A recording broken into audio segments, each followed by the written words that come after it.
Welcome back to QHSE Talks. Let me ask you something, and be honest with yourself. When was the last time you felt comfortable making a decision about radiation? For most people, the answer is almost never. Not because they don't know the rules, but because being comfortable means more than being confident in an answer.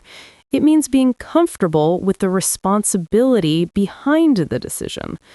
Radiation is one of the few workplace hazards that challenges us this way. You can't see it, you can't hear it, you can't rely on instinct. And because of that, it often gets wrapped in fear, assumptions, and shortcuts that have nothing to do with how radiation actually behaves. But here's the reality safety professionals need to face. Radiation is not mysterious, and it is not random. It follows rules, very strict rules. Rules of physics that govern how energy moves, rules of biology that determine which tissues are damaged and which survive, and rules of law that define what is acceptable, what is limited, and what is prohibited. That's why this episode matters, especially if you're preparing for the CSP exam or responsible for real-world safety decisions. This chapter sits squarely in CSP Blueprint 11, spanning Domain 4, where workplace hazards like radiation must be understood deeply, and Domain 6, where exposure is evaluated, controlled, and measured against occupational limits. This chapter isn't about memorizing radiation types. It's about learning how professionals think when the hazard is invisible, but the consequences are very real. Before we can talk about OSHA limits, before we talk about dose, shielding, or compliance, we have to start where the chapter starts. We have to start with the fundamentals, with energy itself. Because to control radiation, you don't start with fear, you start with understanding. And that is the mission for this edition of QHSE Talks. We're going to strip away the sci-fi and the horror movie tropes. We're going to look at the source material, which I have to say does a great job of grounding this in reality. We are moving from magic and terror to physics and biology. Exactly. We want to demystify the scary parts. We're going to break down the physics. What is this energy, really? We're going to look at the biology. Why does it hurt us? Why do some parts of the body fail while others survive? And then, most importantly, for the people listening who have a job to do, the regulatory framework. How do we control it? How do we measure it? We're going to break this down into bite-sized pieces. We'll talk about the massive difference between ionizing and non-ionizing radiation. We will get into the nitty-gritty of particles versus waves. Which is a huge distinction. It is. And we're going to discuss why your hair might fall out if you get exposed, but your brain might be perfectly fine, which is a fascinating and kind of grim distinction we will get to later. Yeah. And of course, we are going to talk about the standards. Specifically, we're going to look at OSHA Standard 29 CFR 1910.1096. 1910.1096. I'm writing that down. It sounds like a zip code, but I know it is the law. It is the backbone of compliance for this hazard. But before we get to the lawyers and the rule books, we have to start where the chapter starts. We have to start with the universe itself, the physics. Right. Section 1 of our outline, defining the spectrum. The source material makes a very bold statement right at the beginning. It says, to understand safety, you must first understand the physics. Now, I was a C student in high school physics, so walk me through this. The text splits the entire world of radiation into two giant camps. It does. This is the fundamental split. If you take nothing else away from the physics section today, take this. There is ionizing radiation and there is non-ionizing radiation. Okay. Ionizing. Yeah. It sounds aggressive. It sounds like something is happening to something. It is aggressive. That is the perfect way to describe it. To understand this, we have to zoom in way, way into the atomic level. Okay. Imagine an atom. You've got the nucleus in the center, that's your protons and neutrons, and you have these electrons buzzing around it in orbit, right? A little solar system. Exactly, like a little solar system. In a stable atom, that system is balanced. The positive charge in the middle holds the negative electrons in place. Everything is happy. Okay, sounds good so far. Ionizing radiation is defined by its energy level. It possesses a specific packet of energy that is so strong, When it hits that atom, it doesn't just nudge it. It doesn't just warm it up. What does it do? It hits an electron with enough force to physically knock it out of its orbit. It strips the electron away. Completely kicks it out. Now think about the consequences of that. You had a balanced, neutral atom.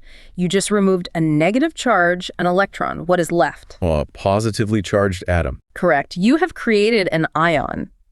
That process is called ionization. And why does that matter for safety? Why is an ion bad? Because an ion is chemically unhappy.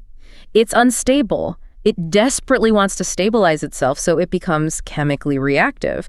If that atom happens to be part of a delicate molecule, say a strand of your DNA inside a living cell, and suddenly it becomes an unstable ion, the chemical bonds holding that DNA together can shatter. So ionizing radiation is basically a subatomic wrecking ball.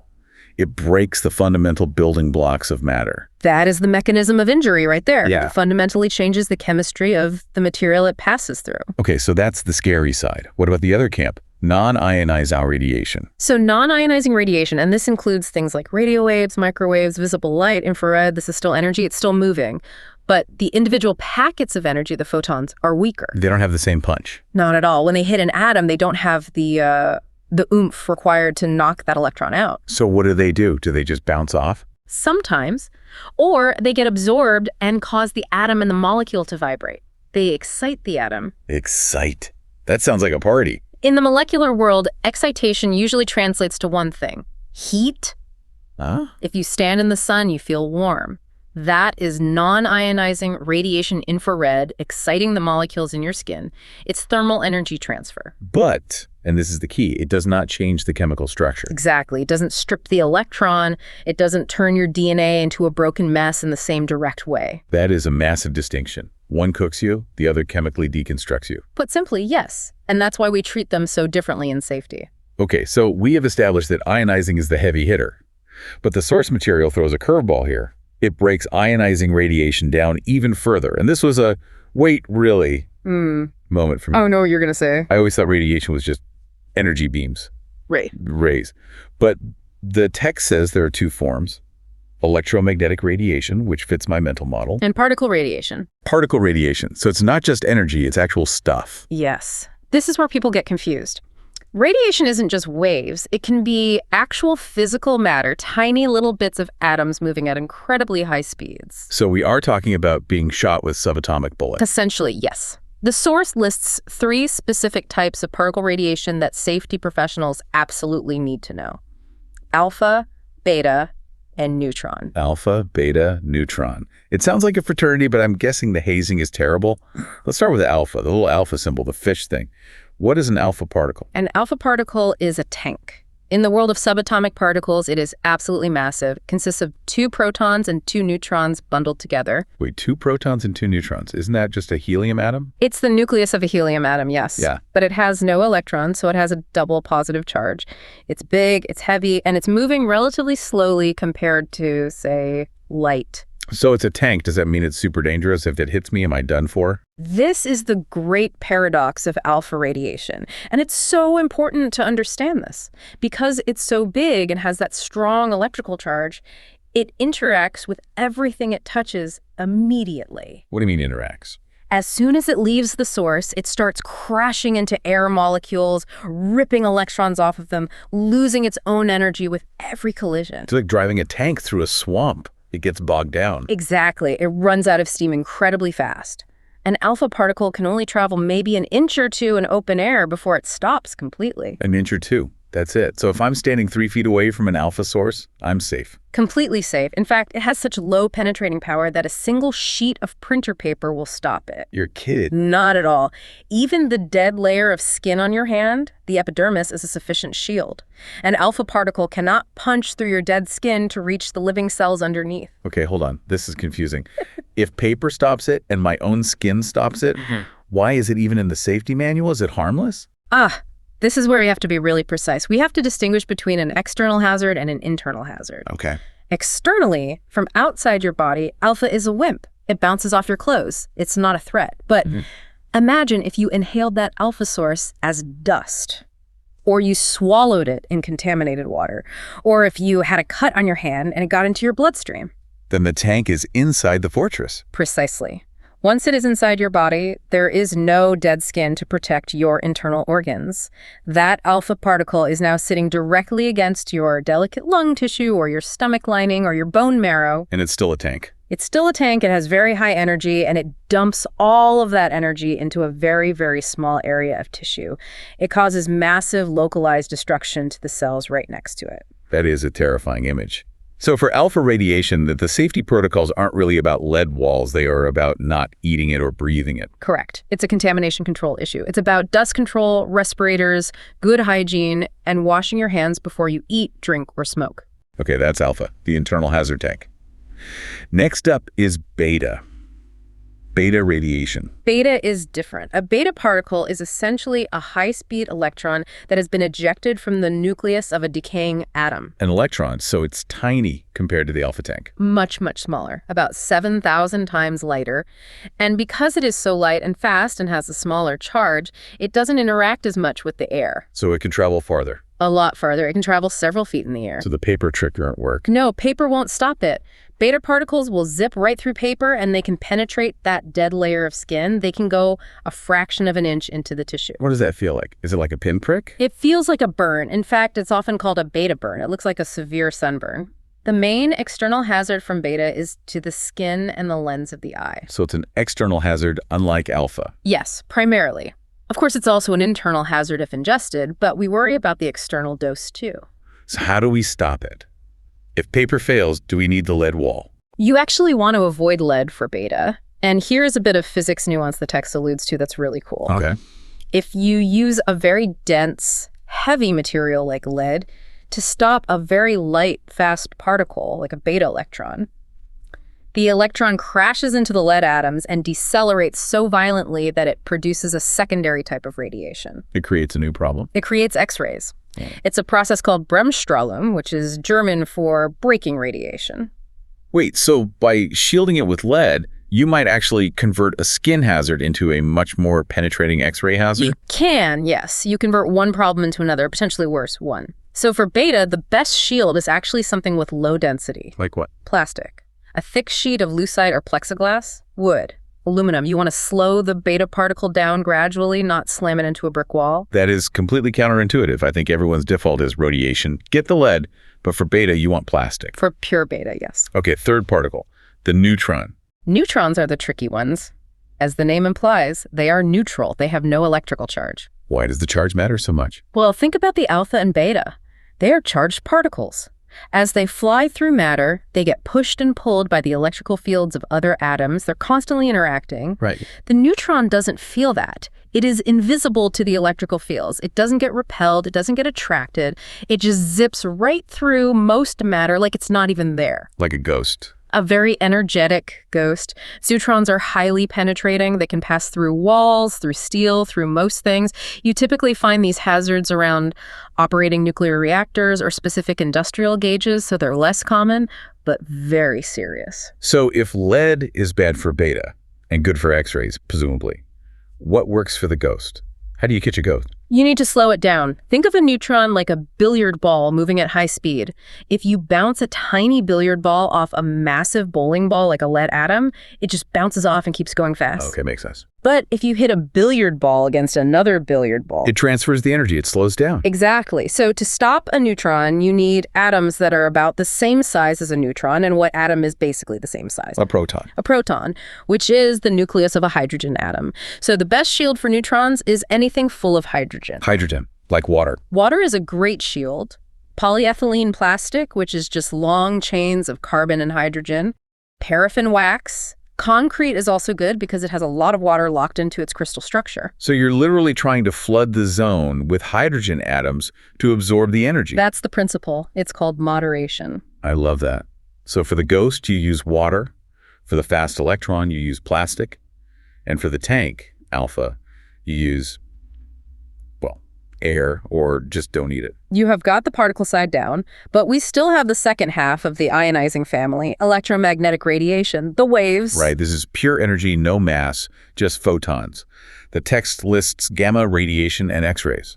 Correct. These are packets of light energy, just like visible light, but way, way more energetic. They travel at the speed of light. They have no mass and no charge. So they're kind of like neutrons in that they don't interact electrically. In a way, yes, which means they are also highly penetrating. We hear gamma and X-ray a lot. X-rays at the dentist, gamma rays from cosmic events or nuclear materials. Is there a physical difference between them? If I got hit by a gamma ray versus an X-ray, could I tell the difference? Physically, no. A 1 MeV gamma photon and a 1 MeV X-ray photon are identical. They do the same thing to your body. The only real difference, and this is a bit of scientific pedantry, is their origin story. Where they were born. Exactly. Gamma rays originate from inside the nucleus of an atom. They're usually released after an alpha or beta decay as a way for the nucleus to settle down into a more stable energy state. Okay. X-rays originate from the electron cloud outside the nucleus. They're usually created by machines, like when we accelerate electrons to a high speed and slam them into a metal target in an X-ray tube. So gamma is natural, in a sense, coming from the core, and X-ray is often machine-made from the shell. But for the safety pro? For the safety pro, the hazard is the same. They are both highly penetrating. They go right through the body. This is why X-rays are useful for medical imaging. They pass through the soft tissue but get stopped more by the denser bone, creating a shadow picture. And shielding for these. This is where the lead comes in. This is where you bring out the heavy artillery. Lead, steel, depleted uranium, thick concrete. You need mass. The denser the material, the more electrons there are in the way to potentially interact with that photon, and the better it stops the wave. Okay, let's pause and recap this section because it is foundational. We have ionizing radiation, the stuff that breaks atoms, comes in two flavors. First, particles, which are actual bits of matter. That's alpha, beta, and neutron. Right. Alpha, the big, heavy tank, blocked by paper. It's an internal hazard only. Perfect. Beta, the fast, light electron, blocked by plastic. It's a skin and eye burn hazard externally. You got it. Neutron, the neutral ghost, deeply penetrating, blocked by things with lots of hydrogen, like water or concrete. Nailed it. Then we have the second flavor, the waves, electromagnetic. That's gamma and X-rays. Right. They're basically the same hazard. Pure energy, no mass, no charge, very penetrating. And for these, you need the dense stuff. You need lead. That is a perfect summary. If you can keep those distinct in your mind, you are ahead of 90% of the population. Feeling smarter already. But knowing what it is only step one. Step two is the so what? Why does this stuff make us sick? This brings us to section 2, the human element biological effects. This is where the physics hits the physiology, and it is arguably a most important part for the learner to internalize. The outline talks about the mechanism of damage. We know it strips electrons. But I'm not just a pile of atoms, I'm a biological machine. How does an electron getting kicked out of a random atom translate to me getting cancer or radiation sickness? The source material makes a really interesting connection here, and it all comes back to water. Water. It points out that the human body is effectively a big bag of water. We are, 60 to 80% water? Walking cucumbers with anxiety. Basically, yes. So when ionizing radiation enters the body, statistically speaking, what is it most likely to hit? A water molecule. Just because there were so many of them. Exactly. And when radiation hits a water molecule, H2O sours, it can break it apart. This process is called radiolysis. And when you break water apart, you don't just get hydrogen and oxygen, you create these unstable, highly reactive molecular fragments called free radicals. I hear about free radicals in skin cream commercials. They're the bad guys, right? Yeah. They cause aging. In this context, they are the assassins. A free radical is a molecule with an unpaired electron. It is chemically starving, it is intensely reactive, it will attack any other molecule nearby to steal an electron and stabilize itself. And what is nearby inside a living cell? Proteins, cell membranes, and most critically, your DNA. So a lot of the time, the radiation doesn't even hit the DNA like a direct bullet. The radiation hits the water, turns the water into a poison, the free radical, and then the free radical is what drips over and attacks the DNA. This is called the indirect effect. That is terrifyingly efficient. It turns our own body composition against us. It does. Now, if the DNA gets damaged, the cell has a few options. It can try to repair it. Our bodies are actually very good at repairing DNA. It happens constantly. Okay, that's good news. But if the damage is too severe or if the repair is botched, the cell might just die. Cell death. That sounds bad, but we have trillions of cells. One cell dying isn't a big deal, is it? One cell isn't. But if you get a high dose of radiation, you're not killing one cell, you're killing billions of them. And if enough cells in a single organ die all at once, you get organ failure. That's acute radiation syndrome. Okay, that's the immediate high-dose effect. What's the other outcome? The more insidious outcome is if the cell doesn't die, if it repairs itself incorrectly, leaving a permanent mutation in the genetic code. And then that cell survives and it divides, and its daughter cells have the mutation and they divide. And that's cancer. That is the stochastic or long-term risk. A single damaged cell can, years or decades later, become a tumor. Wow. Now, the chapter brings up a specific rule that I found fascinating. It explains why radiation seems to target specific parts of the body. It says, not all body parts react the same way. This is the law of Bergonier and Trebondo. It is a mouthful, so the text simplifies it to a key pattern: cell sensitivity. What is the rule? The rule is this: cells that are rapidly dividing and are undifferentiated, meaning they haven't fully matured into their final form yet, are the most sensitive to radiation damage. The rule of division.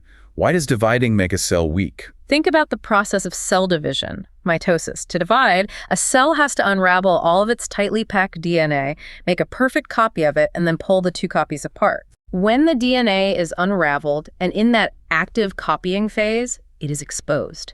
It is vulnerable. It is like working on a car engine while it is running and completely disassembled. If you throw a wrench or a gamma ray into the gears at that exact moment, the damage is catastrophic. So parts of the body that are constantly refreshing themselves, constantly turning over and dividing, are the ones that get hit the hardest. Precisely.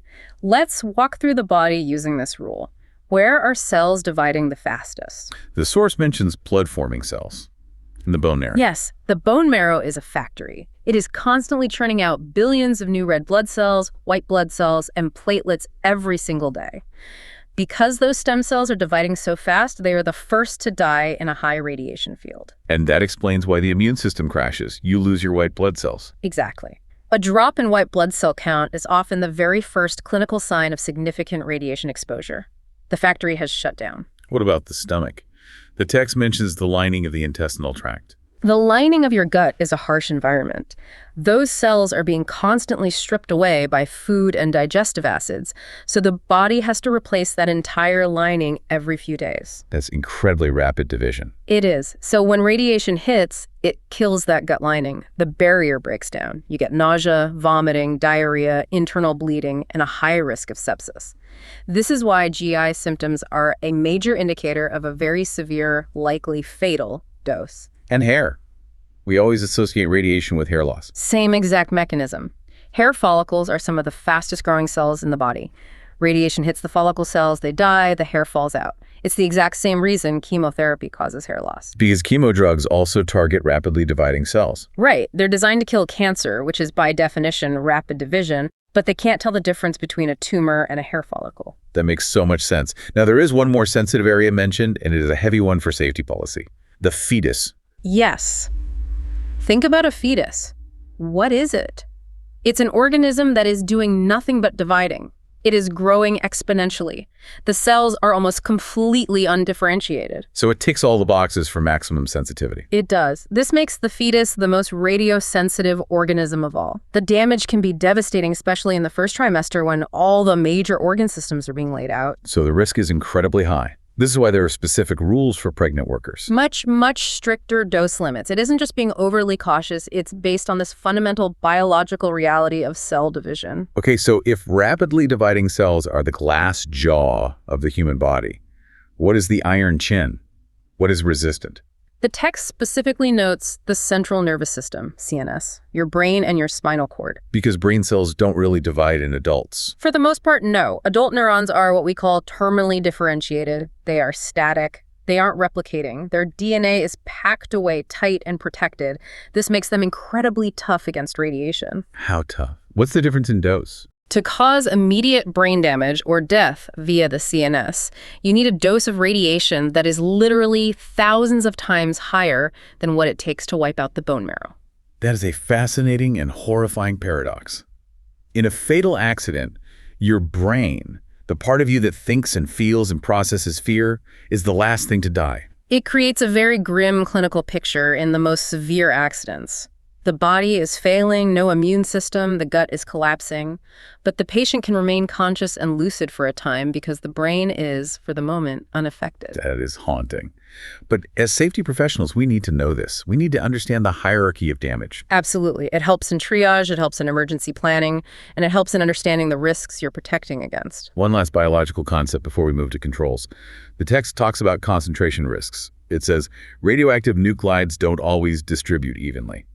This sounds like the Trojan horse effect. It is. This is incredibly important for internal hazards. Our bodies are chemical machines. If you ingest a radioactive atom that chemically looks like a nutrient your body needs, your body will grab it and put it where that nutrient belongs. Can you give me an example? The classic one is iodine-131, a common fission product. Your thyroid gland in your neck is the only part of your body that uses iodine. It needs it to make hormones. Right. So if you breathe in or ingest radioactive iodine-131, your body says, hey, great, iodine, and diligently transports all of it to your thyroid. So instead of a low-level whole-body dose, you get a massive concentrated radiation dose to just one tiny organ. Exactly. This is why thyroid cancer is a specific and well-known risk after iodine releases, like from Chernobyl.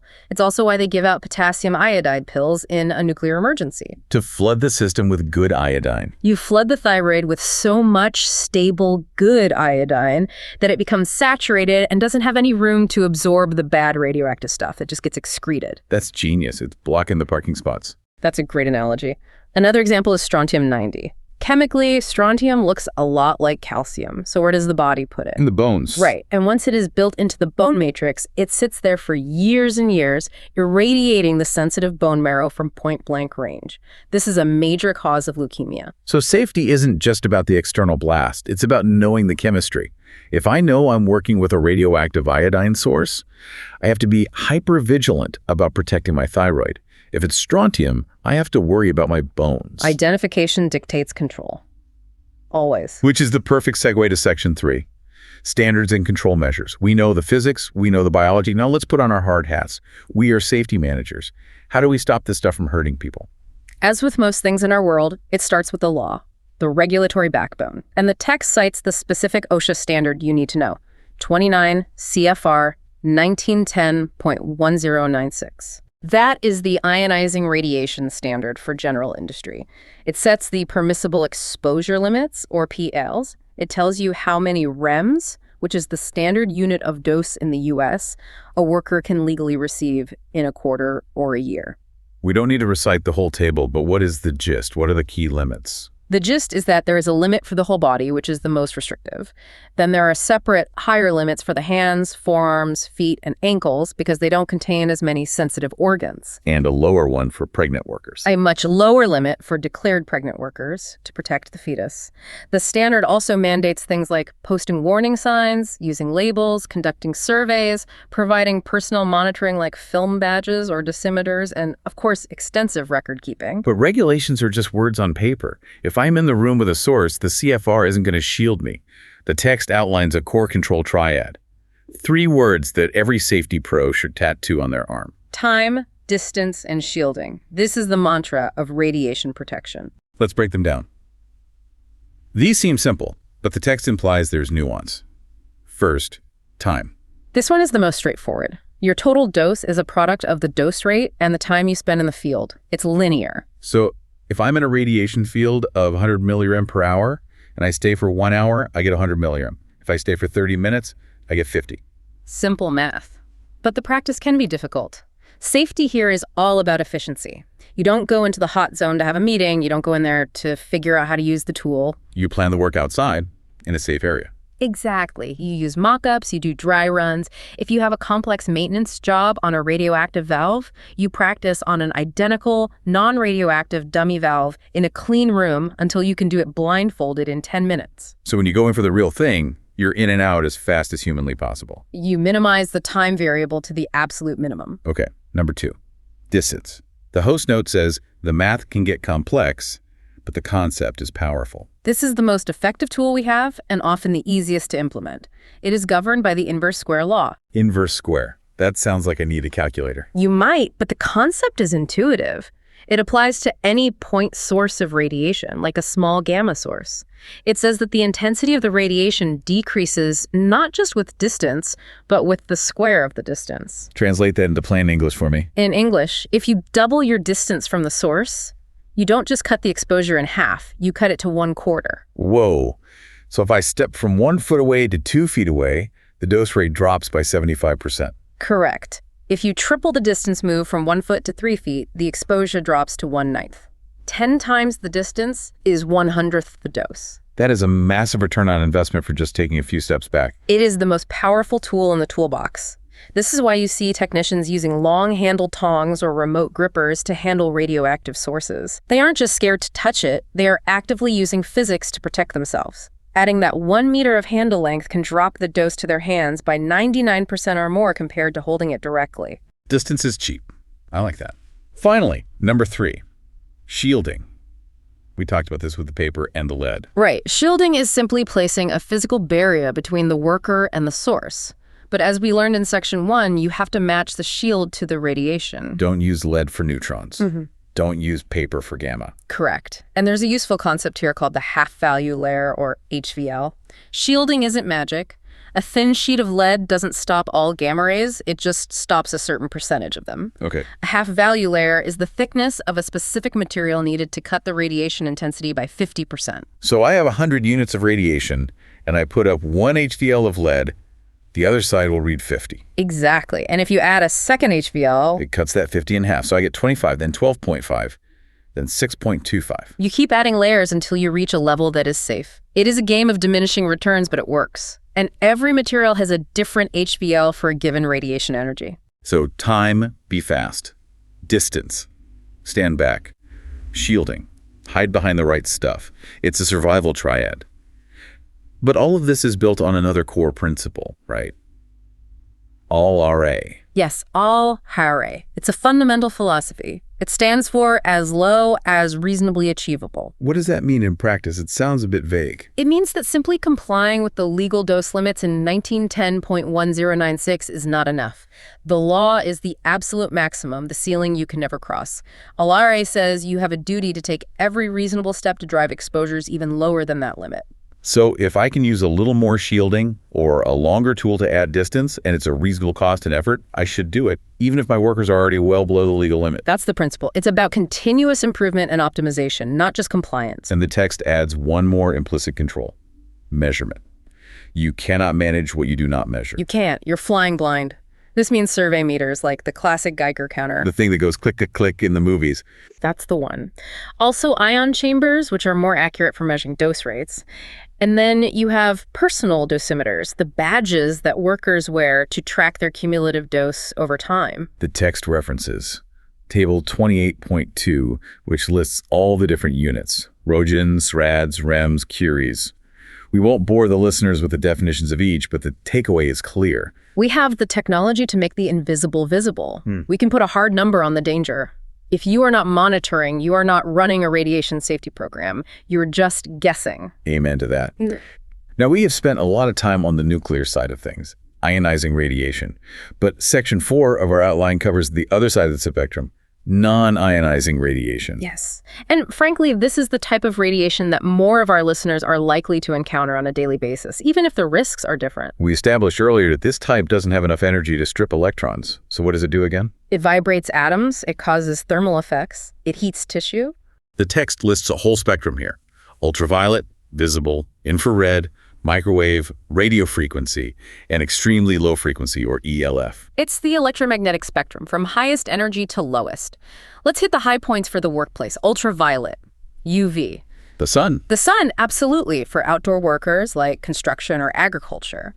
Skin cancer is a real occupational hazard. But in industry, the big source is welding. Oh, right, the bright light. It's not just the bright visible light. A welding arc gives off incredibly intense UV radiation. It causes skin burns, a welder's tan, and serious eye damage. Welder's flash. Exactly. It's a photokeratitis. It's like a severe sunburn on your cornea. It's extremely painful. That's why welding helmets are so critical. Okay, what's next down the spectrum? Infrared. Infrared, or IR, is essentially heat radiation. Think of steel mills, glass making, anything with furnaces or molten materials. The hazard here is heat stress to the body, but also specific damage to the eyes. Chronic exposure can cause cataracts. Okay. Now for the really interesting ones. Microwaves and radio frequency, RF. This is the world of telecommunications. Radar dishes, cell towers, TV broadcast antennas, and also industrial processes like RF heat sealers used for plastics. The danger here is deep tissue heating. Like a microwave oven. It's the exact same principle. If you were to stand directly in front of a high-power radar dish, it could literally cook your internal tissues.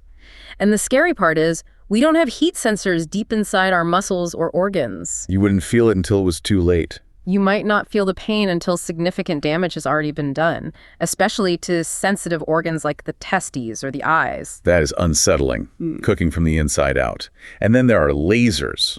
The text calls them out specifically. Lasers are a special case of non-ionizing radiation. They're usually in the UV, visible, or IR part of the spectrum. But they're different from a light bulb. Very different. Laser light is unique because it's coherent. All the light waves are lined up and traveling in the same direction. It stays in a tight, concentrated beam over long distances. It doesn't spread out. Right.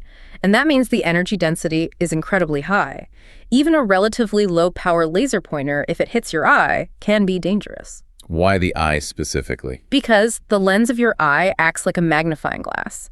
It takes that already concentrated beam of light and focuses it down to a microscopic point on your retina, causing an instant permanent burn. You can be blinded in a fraction of a second. So for lasers, the safety control is almost entirely about eye protection. Eye protection and controlling the beam path.